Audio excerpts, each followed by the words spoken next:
यहाँ शिव और विष्णु के बारे में पौराणिक कथाओं से 3 दिलचस्प कहानियां पेश हैं। जब शिव का घर विष्णु ने ले लिया, जब विष्णु ने शिव को मुश्किल से बचाया, और अंत में विष्णु की शिव भक्ति की एक दिल को छू लेने वाली कहानी। क्या आप बद्रीनाथ की कहानी जानते हैं? यह वो जगह है जहां शिव और पार्वती रहते थे। यह उनका घर था। एक दिन नारायण यानी विष्णु के पास नारद गए और बोले, आप मानवता के लिए एक खराब मिसाल हैं। आप हर समय शेषनाग के ऊपर लेटे रहते हैं। आपकी पत्नी लक्ष्मी हमेशा आपकी सेवा में लगी रहती हैं और आपको लाड करती रहती हैं। इस ग्रह के अन्य प्राणियों के लिए आप अच्छी मिसाल नहीं बन पा रहे हैं। आपको सृष्टि के सभी जीवों के लिए कुछ अर्थपूर्ण कार्य करना चाहिए। इस आलोचना से बचने और साथ ही अपने उत्थान के लिए विष्णु तप और साधना करने के लिए सही स्थान की तलाश में नीचे हिमालय तक आए। वहां उन्हें मिला बद्रीनाथ, एक अच्छा सा छोटा सा घर जहां सब कुछ वैसा ही था जैसा उन्होंने सोचा था। साधना के लिए सबसे आदर्श जगह लगी उन्हें यह। वह उस घर के अंदर गए। घुसते ही उन्हें पता चल गया कि यह तो शिव का निवास है और वह तो बड़े खतरनाक व्यक्ति हैं। अगर उन्हें गुस्सा आ गया तो वह आपका ही नहीं, खुद का भी गला काट सकते हैं। ऐसे में नारायण ने खुद को एक छोटे से बच्चे के रूप में बदल लिया और घर के सामने बैठ गए। उस वक्त शिव और पार्वती बाहर कहीं टहलने गए थे। जब वे घर वापस लौटे तो उन्होंने देखा कि एक छोटा सा बच्चा जोर जोर से रो रहा है। पार्वती को दया आ गई। उन्होंने बच्चे को उठाने की कोशिश की। शिव ने पार्वती को रोकते हुए कहा, इस बच्चे को मत छूना। पार्वती ने कहा, कितने क्रूर हैं आप, कैसी नासमझी की बात कर रहे हैं। मैं तो इस बच्चे को उठाने जा रही हूं। देखिए तो कैसे रो रहा है। शिव बोले, जो तुम देख रही हो उस पर भरोसा मत करो। मैं कह रहा हूं ना, इस बच्चे को मत उठाओ। बच्चे के लिए पार्वती की स्त्री सुलभ मनोभावना ने उन्हें शिव की बातों को नहीं मानने दिया। उन्होंने कहा, आप कुछ भी कहें, मुझे कोई फर्क नहीं पड़ता। मेरे अंदर की मां बच्चे को इस तरह रोते नहीं देख सकती। मैं तो इस बच्चे को जरूर उठाऊंगी। और यह कहकर उन्होंने बच्चे को उठाकर अपनी गोद में ले लिया। बच्चा पार्वती की गोद में आराम से था और शिव की तरफ बहुत ही खुश होकर देख रहा था। शिव इसका नतीजा जानते थे, लेकिन करें तो क्या करें, इसलिए उन्होंने कहा, ठीक है, चलो देखते हैं क्या होता है।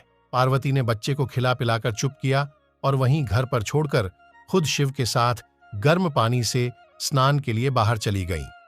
वहां पर गर्म पानी के कुंड हैं। उसी कुंड पर स्नान के लिए शिव पार्वती चले गए। लौटकर आए तो देखा कि घर अंदर से बंद था। शिव तो जानते ही थे कि अब खेल शुरू हो गया है। पार्वती हैरान थीं कि आखिर दरवाजा किसने बंद किया। शिव बोले, मैंने कहा था ना, इस बच्चे को मत उठाना। तुम बच्चे को घर के अंदर लाईं और अब उसने अंदर से दरवाजा बंद कर लिया है। पार्वती ने कहा, अब हम क्या करें? शिव के पास 2 विकल्प थे। एक, जो भी उनके सामने है उसे जलाकर भस्म कर दें, और दूसरा, वे वहां से चले जाएं और कोई और रास्ता ढूंढ लें। उन्होंने कहा, चलो कहीं और चलते हैं, क्योंकि यह तो तुम्हारा प्यारा बच्चा है, इसलिए मैं इसे छू भी नहीं सकता। मैं अब कुछ नहीं कर सकता। चलो कहीं और चलते हैं। इस तरह शिव और पार्वती को अवैध तरीके से वहां से निष्कासित कर दिया गया। वे दूसरी जगह तलाश करने के लिए पैदल ही निकल पड़े। दरअसल बद्रीनाथ और केदारनाथ के बीच, एक छोटी से दूसरी छोटी के बीच सिर्फ 10 किलोमीटर की दूरी है। आखिर में वह केदार में बस गए और इस तरह शिव ने अपना खुद का घर खो दिया। आप पूछ सकते हैं कि क्या वह इस बात को जानते थे? आप कई बातों को जानते हैं, लेकिन फिर भी आप उन बातों को अनदेखा कर उन्हें होने देते हैं। एक बार की बात है जब भगवान विष्णु जी ने भगवान शिव जी को मुश्किल से बाहर निकाला था। यौगिक कथाओं में ऐसी कई कहानियां हैं जिनमें बताया गया कि शिव की करुणा कोई भेदभाव नहीं करती और वे किसी की इच्छा पर बच्चों की तरह भोलापन दिखाते हैं। एक बार गजेंद्र नामक एक असुर था।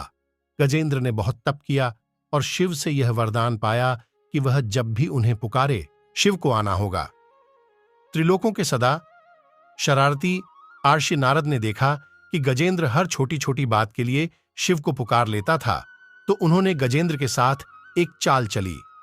उन्होंने गजेंद्र से कहा, तुम शिव को बार बार क्यों बुलाते हो? वह तुम्हारी हर पुकार पर आ जाते हैं। क्यों नहीं तुम उनसे कहते कि वह तुम्हारे अंदर आ जाए और वहीं रहें, जिससे वह हमेशा तुम्हारे अंदर होंगे? गजेंद्र को यह बात अच्छी लगी और फिर उसने शिव की पूजा की। जब शिव उसके सामने प्रकट हुए तो वह बोला, आपको मेरे अंदर रहना होगा, आप कहीं मत जाइए। शिव अपने भोलेपन में एक लिंग के रूप में गजेंद्र में प्रवेश कर गए और वहां रहने लगे। फिर जैसे जैसे समय बीता, पूरा ब्रह्मांड शिव की कमी महसूस कर रहा था। कोई नहीं जानता था कि वह कहां है। सभी देव और गण शिव को खोजने लगे। काफी खोजने के बाद जब कोई यह पता नहीं लगा पाया कि वह कहां है, तो वे हल ढूंढने के लिए विष्णु के पास गए। विष्णु ने स्थिति देखी और कहा, वह गजेंद्र के अंदर है।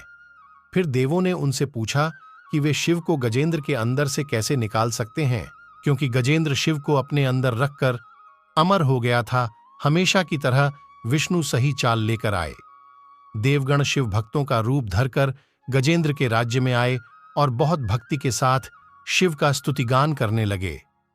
शिव का महान भक्त होने के कारण गजेंद्र ने इन लोगों को अपने दरबार में आकर गाने और नाचने का न्योता दिया। शिव भक्तों के वेश में देवों का यह दल आया और बहुत भावनाओं के साथ, बहुत भक्तिपूर्वक वे शिव के लिए भक्ति गीत गाने और नाचने लगे। शिव, जो गजेंद्र के अंदर बैठे हुए थे, अब खुद को रोक नहीं सकते थे, उन्हें जवाब देना ही था। तो वह गजेंद्र के टुकड़े टुकड़े करके उससे बाहर आ गए। एक बार की बात है, जब भगवान विष्णु ने की थी भगवान शिव जी की भक्ति। शिव की पूजा देवता और राक्षस, देव और असुर, श्रेष्ठ और अधम दोनों करते हैं। वह हर किसी के लिए महादेव हैं। विष्णु भी उनकी पूजा करते थे। विष्णु की शिव भक्ति को बताने वाली एक बहुत सुंदर कहानी है। एक बार विष्णु ने शिव से वादा किया कि वह शिव को 1008 कमल अर्पित करेंगे। वह कमल के फूलों की तलाश में गए और पूरी दुनिया में खोजने के बाद भी उन्हें सिर्फ 1007 कमल के फूल मिले। एक कम था। उन्होंने आकर सब कुछ शिव के सामने रख दिया। शिव ने अपनी आंखें नहीं खोलीं, वह सिर्फ मुस्कुराए, क्योंकि एक कमल कम था। फिर विष्णु ने कहा, मुझे कमल नयन कहा जाता है, जिसका अर्थ है कमल के फूलों की तरह आंखों वाला भगवान। मेरी आंखें किसी कमल की तरह सुंदर हैं, तो मैं अपनी एक आंख अर्पित करता हूं। और उन्होंने तुरंत अपनी दाहिनी आंख निकालकर लिंग पर रख दी। इस तरह की भेंट से प्रसन्न होकर शिव ने विष्णु को प्रसिद्ध सुदर्शन चक्र दिया। अगर मेरी वीडियो पसंद आई हो तो वीडियो को लाइक, कमेंट और शेयर करें एंड बेल आइकन को दबा के मेरे चैनल को सब्सक्राइब करें। धन्यवाद।